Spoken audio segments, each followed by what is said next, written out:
మీరంతా కూడా గత ప్రభుత్వ లంచాలు వివక్ష వ్యవస్థను బద్దలు కొట్టి నిజాయితీని నిలబెట్టుకున్న మీ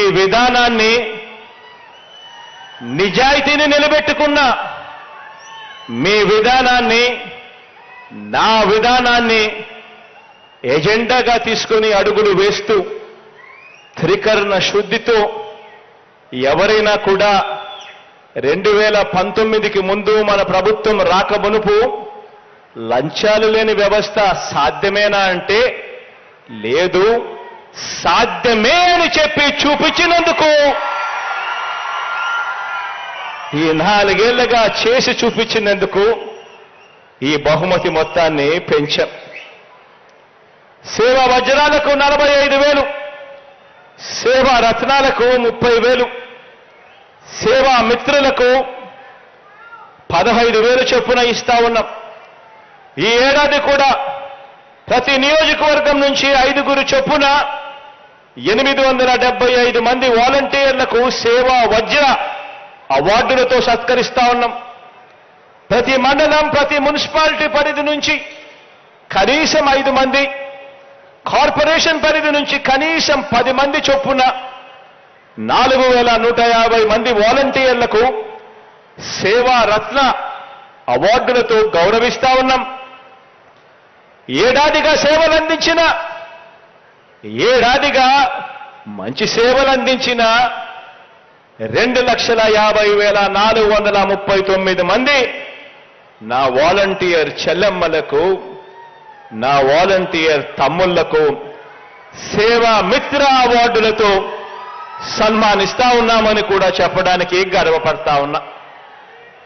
ఇలా 2,55,464 మంది వాలంటీర్లను అభినందిస్తూ వారికి నగదు బహుమతిగా 392 కోట్ల రూపాయలు నా తమ్ముళ్లకు, నా చెల్లెమ్మలకు ఇవ్వడానికి మీ అన్న సంతోషపడతా ఉన్నాడు అని చెప్పి కూడా గర్వంగా చెప్తా ఉన్నాను ఈ సందర్భంగా. దేశ చరిత్రలో మరే రాష్ట్రంలో అయినా కూడా ఇలాంటి లంచాలు లేని, వివక్ష లేని వ్యవస్థను ఎక్కడైనా మీరు చూశారా అని అడుగుతా ఉన్నాను. ప్రతి ఇంట్లోనూ వెళ్ళి అడగండి, ప్రతి అక్కచెల్లెమ్మకు చెప్పండి, ప్రతి అన్నదమ్ముడికి చెప్పండి, ప్రతి రైతన్నకు చెప్పండి. ఇలాంటి వాలంటీర్లు ఎక్కడైనా ఉన్నారా? ఇలా లంచము లేని వ్యవస్థను ప్రోత్సహించే ప్రభుత్వాలు దేశంలో ఎక్కడైనా ఉన్నాయా అని చెప్పి అడగండి. మన ప్రభుత్వం రాకమునుపు ఎవరైనా కూడా ప్రభుత్వం నుంచి ఇచ్చే 1 రూపాయి ఎటువంటి లంచము, ఎటువంటి అవినీతి, ఎటువంటి వివక్ష లేకుండా ప్రజల చేతుల్లోకి చేరగలుగుతుందా అని ఎవరైనా అడిగితే ఎవ్వరూ కూడా ఇది జరిగే పని కాదు అని చెప్పే పరిస్థితి. సమాధానం అటువంటి విధంగా సమాధానం వచ్చే పరిస్థితి నుంచి ఇవాళ మీ అన్న నేరుగా బటన్ నొక్కడం, నేరుగా నా అక్క చెల్లెమ్మల కుటుంబాల ఖాతాల్లోకి నేరుగా డబ్బులు వెళ్ళిపోవడం, లంచాలు లేకుండా, వివక్ష లేకుండా ఏకంగా ఈ 58 నెలల పాలనలో మీ అన్న ప్రభుత్వం అక్షరాల ఇప్పటిదాకా 2,55,000 కోట్ల రూపాయలు నేరుగా నా అక్క చెల్లెమ్మల కుటుంబాల ఖాతాల్లోకి జమ చేయగలిగాము. ఇది ఒక విప్లవం కాదా అని అడుగుతా ఉన్నాను ఈ సందర్భంగా. ఇక ఈ 2,55,000 కోట్లకు నాన్ డీబీటీ పథకాలు అంటే ఇళ్ల పట్టాలైతేనేమి, సంపూర్ణ పోషణమైతేనేమి, గోరుబొద్దైతేనేమి, ట్యాబులైతేనేమి, విద్యా కానుకైతేనేమి, ఇలాంటి కార్యక్రమాలను కొరకు మరో 1,07,000 కోట్ల రూపాయలు నాన్ డీబీటీగా కూడా ఇస్తా ఉన్నాం, ఇచ్చాం ఇప్పటిదాకా. ఇక ఇంటి స్థలాలకు సంబంధించి వాటి మార్కెట్ విలువే తీసుకుంటే ఈ 1,07,000 కోట్ల రూపాయలు కాస్త 1,76,000 కోట్ల రూపాయలు కనీసం అంటే అవుతుంది. ఇంత సొమ్ము పేదల చేతుల్లోకి నేరుగా ఈరోజు కనిపిస్తా ఉంది. పేదల చేతుల్లోకి నేరుగా ఈ సొమ్మంతా కూడా కనిపిస్తా ఉంది. కాబట్టే కోవిడ్ లాంటి సంక్షోభాల్ని కూడా ఎదుర్కోగలిగాం. కేంద్రం నుంచి తగ్గిన ఆదాయాన్ని కూడా తట్టుకోగలిగాం. ఓ లంచాలు లేని ఓ వ్యవస్థను మీ బిడ్డ ప్రభుత్వం తీసుకురాగలిగింది కాబట్టే ఇది జరుగుతా ఉంది అని చెప్పడానికి ఈ సందర్భంగా గర్వపడతా ఉన్నా. ఆలోచన చేయమని అడుగుతా ఉన్నా. ఎందుకనంటే అదే రాష్ట్రం, అదే బడ్జెట్. అప్పులు కూడా తెచ్చింది అప్పటి గ్రోత్ రేట్ కన్నా అప్పుల గ్రోత్ రేట్, మన ప్రభుత్వంలో గ్రోత్ రేట్, అప్పుల గ్రోత్ రేట్ తక్కువ. మరి అదే రాష్ట్రం, అదే బడ్జెట్ మారిందల్లా కేవలం ముఖ్యమంత్రి మాత్రమే. మరి ఈ రోజు ప్రజల చేతుల్లో ఇన్ని లక్షల కోట్ల రూపాయలు ప్రజల చేతుల్లో కనిపిస్తా ఉన్నాయి. గతంలో కనిపించలేదు అని అంటే కారణమేమిటి అని ప్రతి ఒక్కరూ కూడా ఆలోచనలు చేయాలి. ప్రతి ఇంటికి వెళ్ళి ఆలోచన చేయమని ప్రతి ఇంట్లో కూడా చెప్పాలి. ఇక్కడే గమనించాలి. మరోవైపు చంద్రబాబు నాయుడు గారు ఏం చేస్తున్నాడో చూడమని అడుగుతా ఉన్నా. మనమేమో ఎప్పుడు జరగని విధంగా, ఎప్పుడు చూడని విధంగా, ఎక్కడా కూడా లంచాలు లేని వ్యవస్థను పూర్తిగా తీసేసి రకరకాలుగా కష్టపడుతూ ఎప్పుడూ జరగని విధంగా మనము ప్రతి అక్క చెల్లెమ్మ కుటుంబాలకి మంచి జరగాలి అనే తాపత్రయంతో అడుగులు వేస్తూ సంక్షేమ అభివృద్ధి కార్యక్రమాలు మనం చేస్తా ఉంటే, మరోవైపున చంద్రబాబు నాయుడు గారు ఏం చేస్తున్నాడో చూడండి. హైదరాబాద్లో ఇంట్లో కూర్చుంటాడు. కాలు బయట పెట్టకుండా వేరే రాష్ట్రాల్లో ఇచ్చిన వాళ్ళ ఎన్నికలప్పుడు ఇచ్చిన మేనిఫెస్టోలన్నీ తెప్పించుకుంటాడు. ఏ హామీలు అక్కడ బాగా పనిచేశాయి, ఏ పార్టీలు ఏ హామీలు ఇచ్చాయి అని చెప్పి వాళ్ళ హామీలన్నీ తీసుకుని ఒక కిచిడీ చేసి ఒక మేనిఫెస్టో రూపంలో తీసుకొస్తాడు.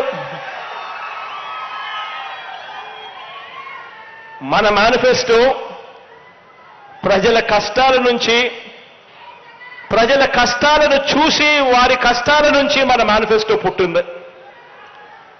వారి కష్టాలకు ఓ సమాధానం వెతుకుతూ మన మేనిఫెస్టో పుట్టింది. కానీ చంద్రబాబు నాయుడు గారి మేనిఫెస్టో హైదరాబాదులో పుట్టింది. వేరే రాష్ట్రాల్లో ఏమేం జరుగుతా ఉన్నాయి, ఏం ఎన్నికలు జరుగుతా ఉన్నాయి, ఆ పార్టీలు ఏం చెప్పాయి, ఏది బాగుంది అని చెప్పి కిచిడీ చేసి వాళ్ళ హామీలన్నీ కలిపి ఒక మేనిఫెస్టో రూపకంలో తీసుకొచ్చాడు.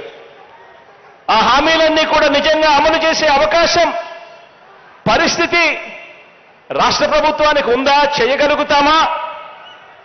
అలా చేయగలుగుతామా అనే ఆలోచన కూడా ఈ మనిషికి, చంద్రబాబు నాయుడు గారికి ఉండదు.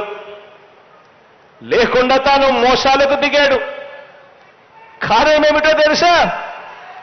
కారణం ఎలాగూ ఇచ్చేది లేదు కాబట్టి, ఎలాగూ చేసేది మోసమే కాబట్టి, అబద్ధాలు ఆడడంలో భావదారిద్ర్యం ఎందుకని, చేసేవానికైతే ఇది చెయ్యాలి, మాట చెప్తా ఉన్నాం, చెయ్యకపోతే ఎలాగా, క్రెడిబిలిటీ పోతుంది, విశ్వసనీయత పోతుంది అని ఆలోచన చేస్తాం. కానీ చంద్రబాబు నాయుడు గారు మాత్రం ఆయన జీవిత చరిత్ర చూస్తే ఎలాగూ ఇచ్చేది లేదు కాబట్టి, ఎలాగూ చేసేది మోసమే కాబట్టి అబద్ధాలు ఆడడంలో భావదారిద్ర్యం ఎందుకని, నమ్మినవాడు మునుగుతాడు, నమ్మించిన వాడు దోచుకోగలుగుతాడు అన్న ఫిలాసఫీతో చంద్రబాబు నాయుడు గారు అడుగులు పడతా ఉన్నాయి. ఆలోచన చేయమని అడుగుతా ఉన్నా. ఎలాగో ప్రజలు అధికారం ఇవ్వరన్న నమ్మకంతో బాబు తన మార్కు గ్యాంబ్లింగ్ మొదలుపెట్టాడు. ఎలాగో ప్రజల అధికారంలోకి తన ఎట్టాగో తీసుకొని రారు, నమ్మకం లేదు అని గ్యాంబ్లింగ్ మొదలుపెట్టాడు. తన మార్క్ గ్యాంబ్లింగ్ మొదలుపెట్టాడు. మొన్నటిదాకా అన్నాడు జగన్ మాదిరిగా బటన్ నొక్కితే రాష్ట్రం శ్రీలంక అయిపోతుంది అని చెప్పి అన్న అదే నోటితోనే ఆయన చేస్తున్న ఈ గ్యాంబ్లింగ్ వ్యవహారంలో 6 వాగ్దానాలంటూ కొత్తగా ఒక మేనిఫెస్టో అని చెప్పి చెప్తా ఉన్నాడు ప్రజల్ని మోసం చేసేందుకు. పైగా ఇది శాంపుల్ మాత్రమే. ఈ 6కు ఇంకొక 6 కూడా జమ అవుతాయని కూడా చెప్తా ఉన్నాడు. ఆలోచన చేయమని అడుగుతా ఉన్నా. ఒకవైపునేమో మీ బిడ్డ ఇంత కష్టపడితే, ఎప్పుడూ జరగని విధంగా చేస్తే, మీ బిడ్డ ఇంత కష్టపడితే ఎప్పుడూ జరగని విధంగా చేస్తే మీ బిడ్డ సంవత్సరానికి 70,000 కోట్ల రూపాయలు ఖర్చు చేయగలుగుతా ఉన్నాడు. ఎప్పుడూ జరగని విధంగా అది కూడా 2,55,000 కోట్ల రూపాయలు డీబీటీగా నా అక్క చెల్లెమ్మల చేతుల్లో పెడుతూ, నాన్ డీబీటీగా కనీసం 1,07,000 కోట్లు వేసుకున్నా కూడా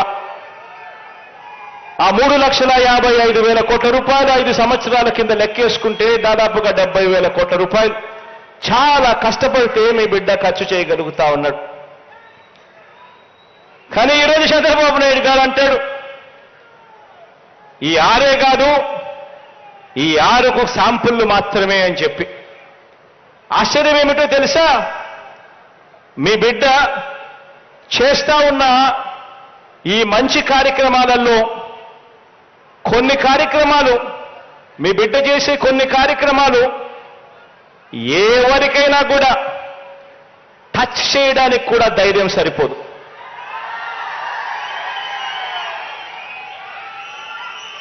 అలాంటి కార్యక్రమాలు మన అవ్వ తాతలకు, వికలాంగులకు, వితంతువులకు ఇచ్చే సామాజిక పెన్షన్లు, 3,000 రూపాయలు ఇచ్చే సామాజిక పెన్షన్లు కానివ్వండి, వ్యవసాయానికి ఉచిత విద్యుత్ 9 గంటల పాటు పగటిపూటే ఇచ్చే కార్యక్రమం కానివ్వండి, ప్రతి పేదవాడికి సబ్సిడీ మీద బియ్యం ఇచ్చే కార్యక్రమం కానివ్వండి, ఆరోగ్యశ్రీ, ఆరోగ్య ఆసరా 108, 104 కార్యక్రమాలు కానివ్వండి, గోరుముద్ద కానివ్వండి, పూర్తి ఫీజు రీయింబర్స్మెంట్ ఇచ్చే విద్యా దీవెన కానివ్వండి, వసతి దీవెన కానివ్వండి, సంపూర్ణ పోషణం కింద గర్భిణీలకు, బాలింతలకు, 6 ఏళ్లలోపు పిల్లలకు పౌష్టికాహారం ఇచ్చే కార్యక్రమం కానివ్వండి, ఇలా ఈ 8 పథకాలే దాదాపుగా 52,700 కోట్ల రూపాయలు అవుతుంది.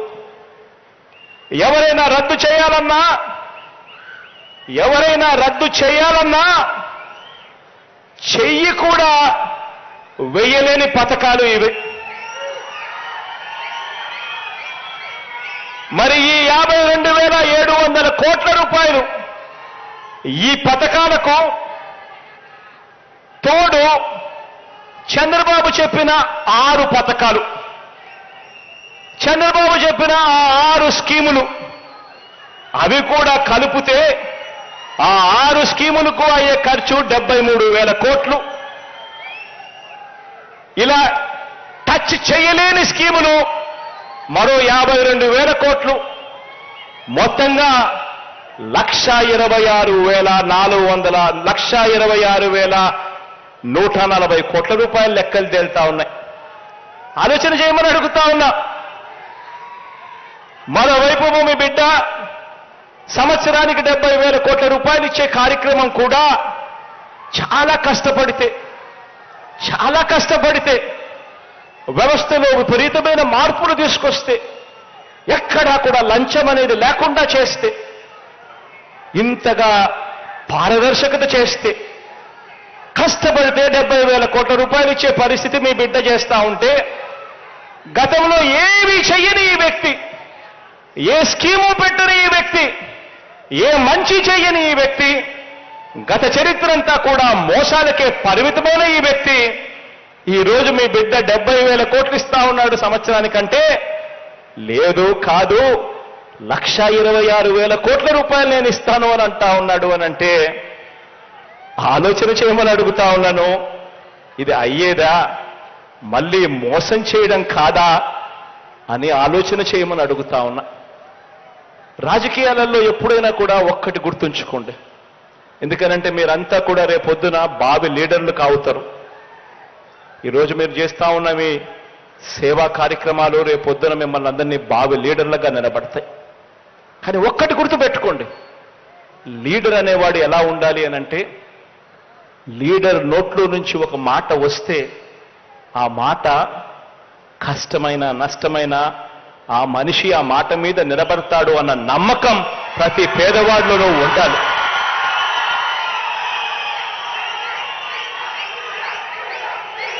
ఆ విశ్వసనీయత ఏ రోజైతే ఆ లీడర్ ఇవ్వగలుగుతాడో అప్పుడు ఆ లీడర్ను నమ్ముకున్న ప్రతి కార్యకర్త, ప్రతి అభిమాని, ఆ అభిమాని వాలంటీర్ అయినా కూడా కాలర్ ఎగిరేసి అదిగో మా లీడర్, ఆయనే మా స్ఫూర్తి అని చెప్పే పరిస్థితి వస్తుంది. ఈరోజు చంద్రబాబు నాయుడు గారి పాలన 1994లో తీసుకున్నా, 1999లో తీసుకున్నా, 2014లో తీసుకున్నా కూడా చంద్రబాబు నాయుడు ఇచ్చిన మేనిఫెస్టో, టీడీపీ ఇచ్చిన ఎన్నికల ప్రణాళిక మేనిఫెస్టో అధికారంలోకి రాగానే, అధికారంలోకి రాకమునుపు రంగురంగుల కలర్లతో మేనిఫెస్టో ఉంటుంది. 650 పేజీలు, 650 హామీలు అంటాడు. ప్రతి సామాజిక వర్గానికి అంటాడు. మేనిఫెస్టో రంగురంగులుగానే ఉంటుంది ఎన్నికలు అయ్యేదాకా. ఎన్నికలు అయిపోయిన తర్వాత మేనిఫెస్టో చెత్తబుట్టలో వేసి, మేనిఫెస్టో అన్నది ఏముంది, మేనిఫెస్టో అన్నది ఎక్కడుంది అని అంటే కనీసం వాళ్ళ వెబ్సైట్స్ లో కూడా కనిపించుకోకుండా మాయం చేస్తా ఉన్న పరిపాలన చంద్రబాబు నాయుడు గారి హయాంలో చూశాం. ఈ నిజాలన్నీ కూడా మన వాలంటీర్ల వ్యవస్థ అర్థం చేసుకొని ప్రజల కోసం, ప్రజలు మోసపోకూడదని, ప్రజల కోసం ప్రజలు మోసపోకూడదని బాబు మేనిఫెస్టో రంగుల్ని ప్రజలకు వివరించాలి, ప్రజల ముందు ఉంచాలి. ఇవన్నీ ప్రతి పేదవాడికి తెలియాలి, ప్రతి అక్క చెల్లెమ్మకు తెలియాలి, ప్రతి రైతన్నకు తెలియాలి. చంద్రబాబు మేనిఫెస్టోను ఏ ఒక్కరైనా కూడా నమ్మడము అనంటే బంగారు కడియం ఇస్తానన్నా పులిని నమ్మడమే అన్నది ప్రతి ఇంట్లో కూడా, ప్రతి పేదకు కూడా చెప్పాలి. పనిచేస్తున్న ప్రభుత్వం తరపున నిజాలు వివరించేందుకు, చంద్రబాబు బతుకేమిటో వివరించేందుకు, ప్రజల్లో బలం గాని విశ్వసనీయత గాని లేని చంద్రబాబు కూటమిని ఎదుర్కొనేందుకు మన సేవా సైన్యం వచ్చే 2 నెలలు ఓ యుద్ధానికి సిద్ధం కావాలి అని అడుగుతా ఉన్నాను ఈరోజు.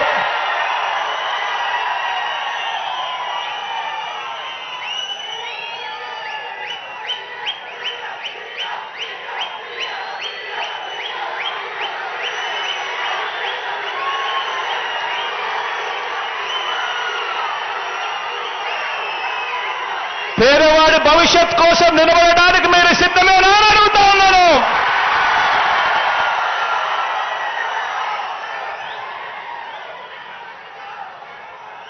ఇక స్లీవ్స్ మడచాల్సిన సమయం వచ్చింది.